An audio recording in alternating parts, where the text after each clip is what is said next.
There are a bunch of different types of QA departments in the game industry. There are way too many for me to cover in this video alone, so we'll be focusing on one at a time. This time, we're going to talk about Publisher QA. Now, one of the fun things about Publisher QA is that you usually don't stay on one project for too long, or at least not long enough to get super bored of it.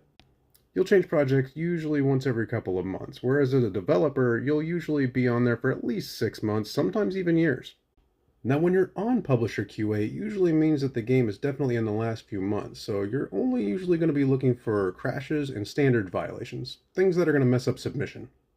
It's also important to note that being so late into the development process, your feedback is not going to get listened to. It's just way too late to implement, even if it does make the game 500% better. There's obviously a ton more to cover for Publisher QA, but not really within the scope of this video.